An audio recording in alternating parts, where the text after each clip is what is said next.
Hello everyone and welcome to another edition of the Money Pros. I'm Oliver Tutt, Certified Financial Planner Practitioner, and I'll be your host for the next half hour as we talk about all the issues related to your money, how to make it, how to keep it, and hopefully how to help it grow. On today's show, we're going to be focusing on retirement. It's my favorite topic. I dream about it every day, as do many of my clients. And so here's what we're going to be talking about. First off, there's a new study came out from Fidelity Investments. We talk about Fidelity a lot, certainly a retirement behemoth here in the Northeast as well as across the country. And they have a study that they've been doing for a number of years on the retirement preparedness of Americans. So we're going to talk about the results of that, and you can compare yourself. And what's interesting about this study is it looks at it by generations. So depending on whether you're a baby boomer, a millennial, a Gen Xer, where do you fall, and how are your peers doing when it comes to saving for retirement? So we're going to be talking about that. We're also joined by my partner and our financial planning money pro, none other than Matt Sweet, Certified Financial Planner with Randall Financial Group. And we're going to be talking also about retirement, but more specifically, how do you figure out how much you're actually going to need? There's plenty of tools out there that are going to tell you how much they think you're going to have in retirement.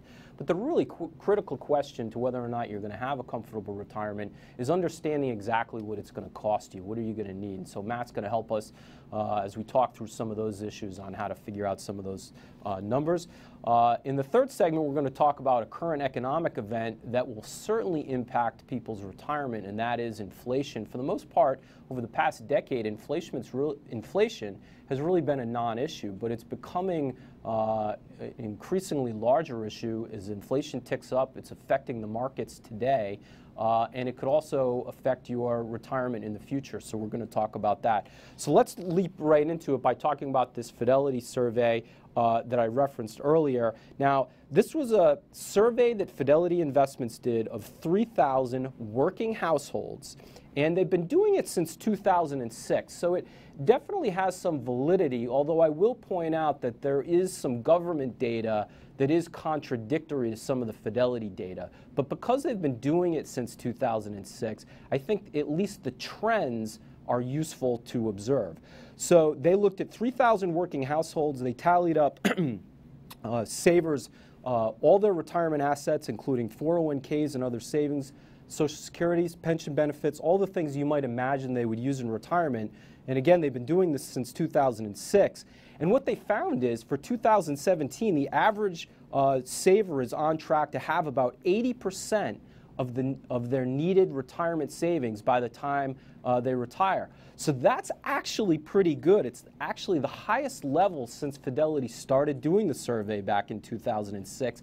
And when they did it in 2006, and you recall that would be right before the financial crisis, the average savings or average saver was only on track to have about 62% of their savings. So now they're up to 80%, and that's definitely saying something.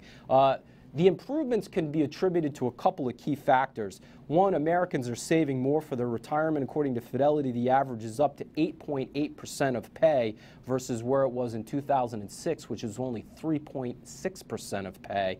And finally, obviously, the run that we've had in the market since 2009 has certainly helped a lot of retirement savers boost their piggy banks.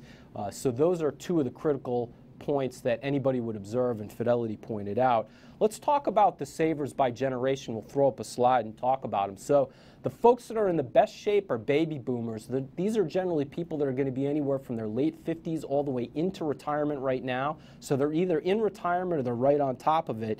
And the average baby boomer has 86% of their retirement savings need. Next up, millennials. Now this would be the children of the baby boomers for the most part. Now, excuse me, I put these in the order of who's in the best shape. So the millennials are people that were born around the turn of the century, generally from 1985 till about 2005. They're actually on track to have about 78% of their retirement need, which is really good.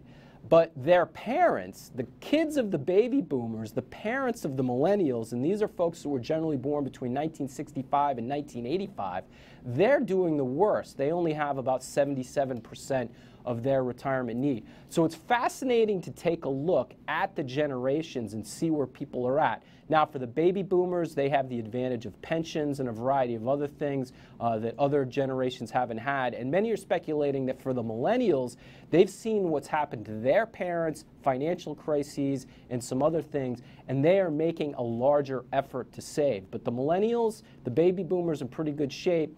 The Gen Xers still in good shape according to the latest survey, but maybe not quite as good as the other generations. So some interesting statistics. Up next, we're going to talk about how to figure out how much that retirement is actually going to cost you. Stay with us. We'll be right back.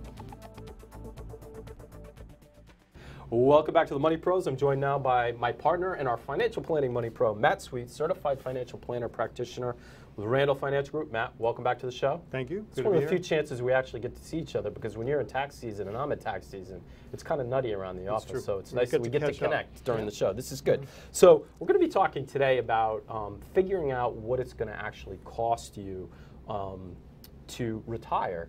And we were having a conversation earlier. I was making the point that there are a lot of resources that people have available to them. You go online, you can check like your investment balances, you can check how much your 401k is worth, right. You get statements in the mail, and they'll often have some kind of bar chart or some kind of graph that says, here's how much you're on track to have saved by the time you retire. And I always, look at that and say, well, it's nice that they're providing that information, but boy, there's a big piece of that left out, and that is that amount of money they think you're going to have actually going to be enough? So that's the subject of this show, but why is that an important distinction? Why is it important to know not just how much you're going to have, but if that's going to be enough? Yeah. I think a lot of us kind of have the mentality, probably including me, where you'd say, oh, if I had $1 million at retirement, that's got to be enough. Mm-hmm. I'll be set if I had $1 million, or something like this. Well, that may not be the case, because you don't know necessarily how much you're going to need to spend. There's a lot of the different things that go into that, longevity, but what is your spending going to be, and is that money going to last? Mm-hmm. That's essentially the question. So it's a really critical question to figure out. That's great. We know how much money we're on track to have, and that's a good variable to have a feeling for, yep. And we've talked about that on the show.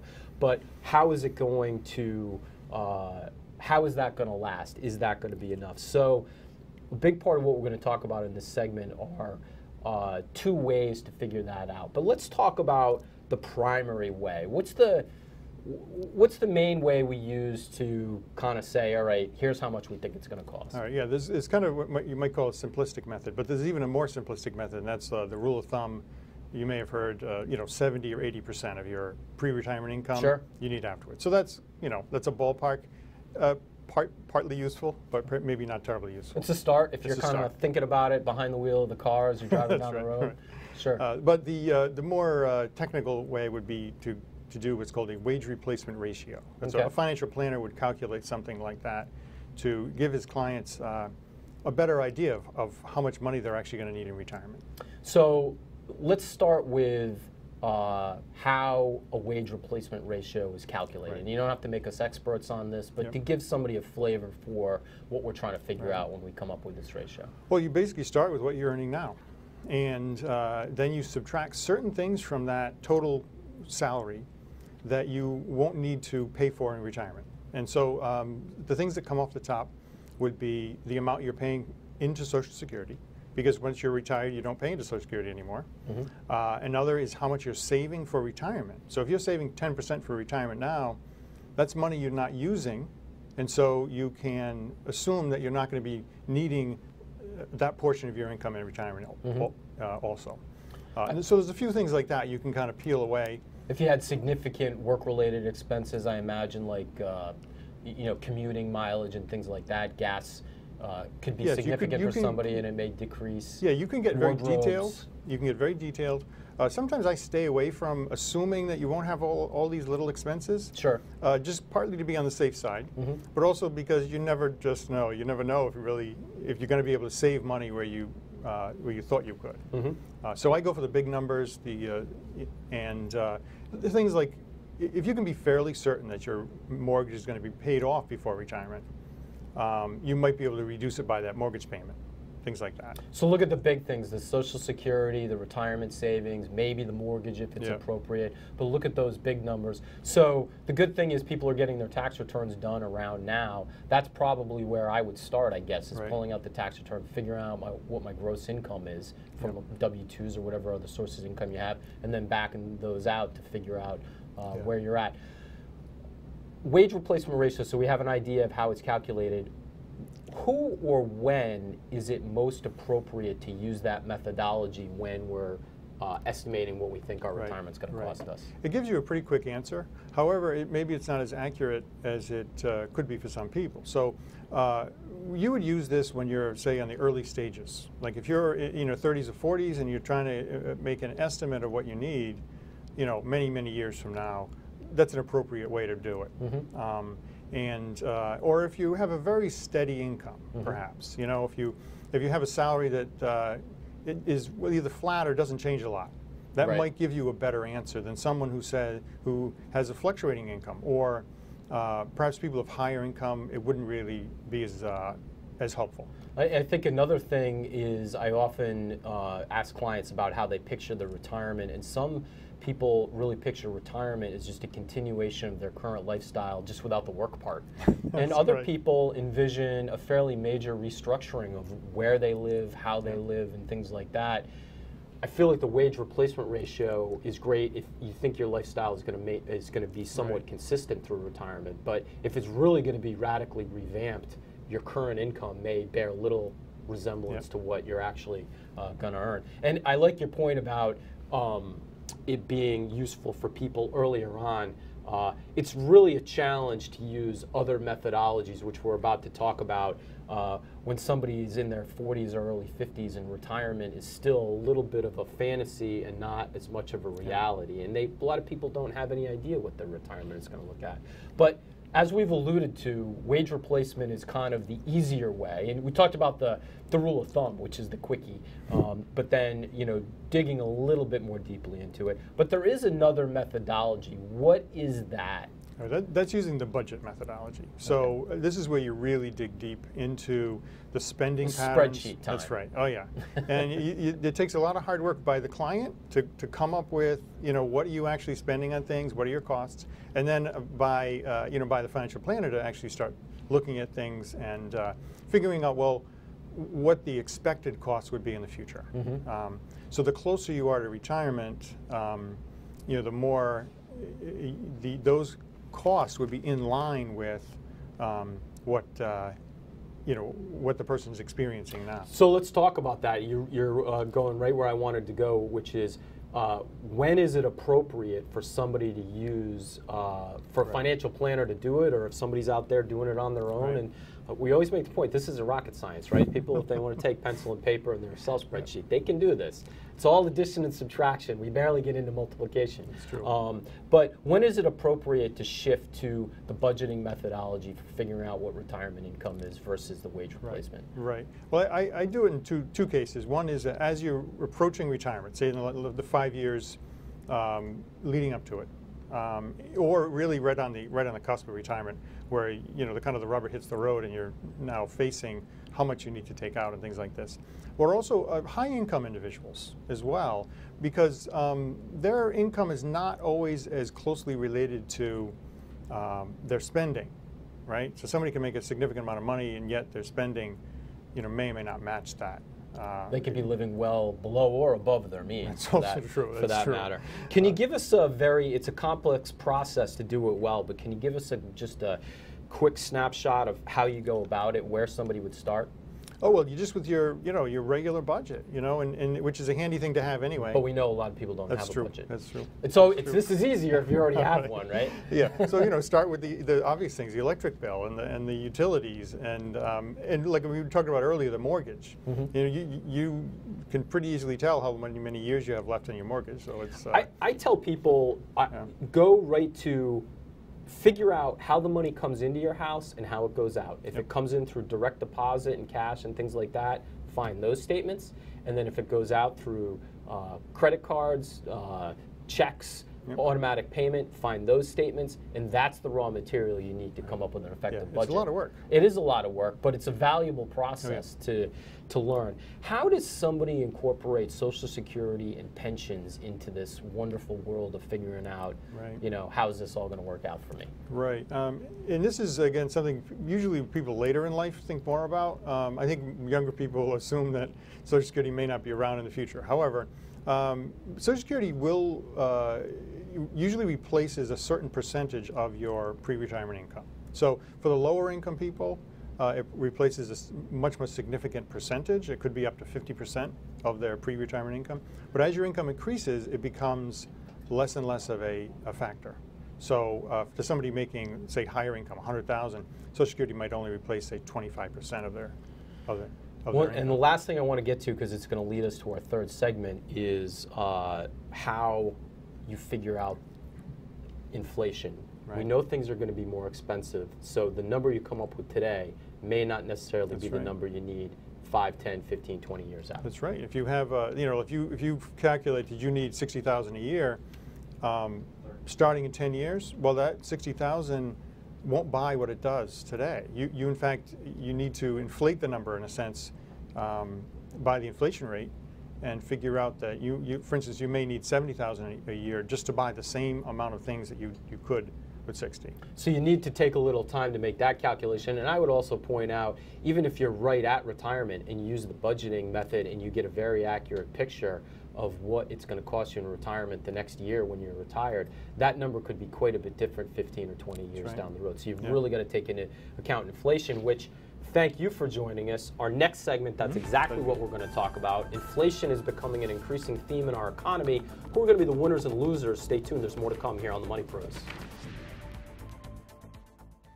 Welcome back to the Money Pros. We're going to be talking about a dirty word right now, and that is inflation. It kind of harkens back to, I remember sitting in the back seat of my parents' car while we waited in line for gasoline as prices were skyrocketing.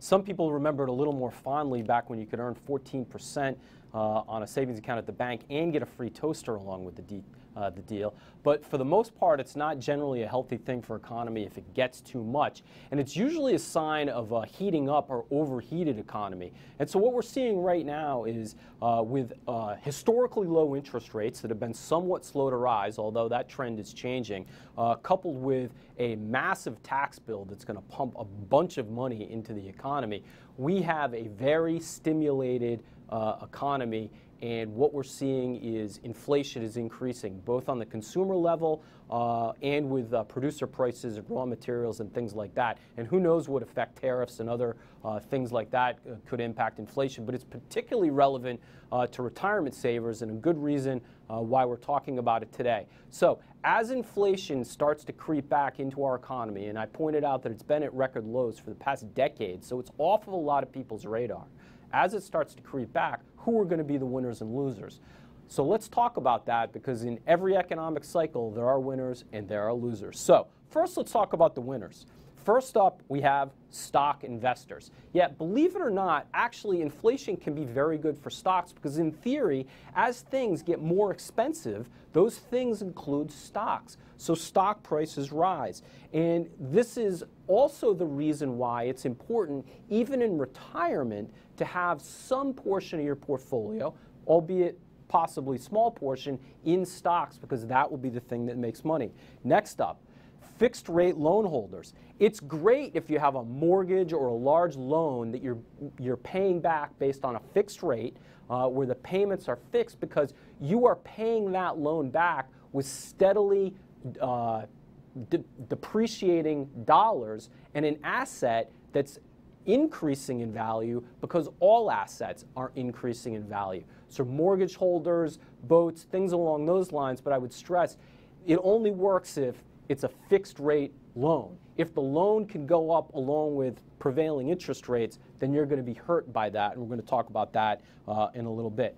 The third winner potentially here is going to be anybody that owns a commodity. So if you own real estate, timber, gold, gas, oil, any kind of natural resources, keep in mind things are becoming more important. So in a rising inflation environment, those are the types of things or the types of owners that are going to benefit. So those are the winners. Let's talk about the losers. All right, first up is bondholders. Bondholders receive a fixed coupon payment for the money that they've lent. They're in the reverse situation of the borrowers that we talked about earlier. Fixed coupon payments are going to be less and less valuable, so the money you're receiving each and every period on the loan is less valuable than the money you received the prior period. Next one. This is the important one. Retirees. You have to be very careful that you are not on quote-unquote a fixed income, because if you don't have assets in your portfolio that are appreciating, that can allow you to compensate for the rise in asset prices, and you have to live on a fixed dollar income, you will in fact become poorer over time as your groceries, your vacations, your home ownership expenses become more and more expensive. And finally, savers. The problem with savings is even though interest rates may go up and your savings account may start to look like a more attractive vehicle, the reality is inflation usually goes up faster than interest rates, and you will get less and less real return. And real return is your return after inflation is factored in. So savers are typically hurt in an inflationary environment. All right, keep your eye on inflation. Those are the winners and losers. Up next, we're going to be talking about what questions you should be asking rather than the questions I answer at the end of this show. So stay tuned. There's more to come.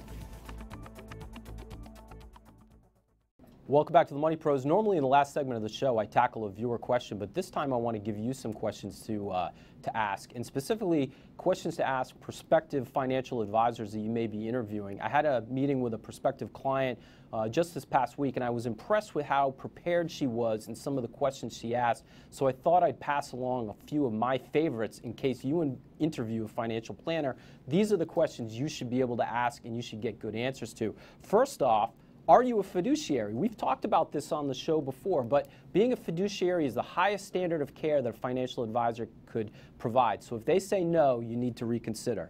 Number two, how and how much will you be paid? It's not enough just to know how they're going to be paid, commissions, fees, some combination of both, who knows. But you got to know how much, so they got to give you a dollar amount. And finally, will you advise me on more than just my investments? Because sometimes they'll just talk to you about investments. You might need help with taxes, estate planning, any number of topics. All right, that's it for today's Money Pros. We hope to see you again back here next Sunday. Have a great day, folks.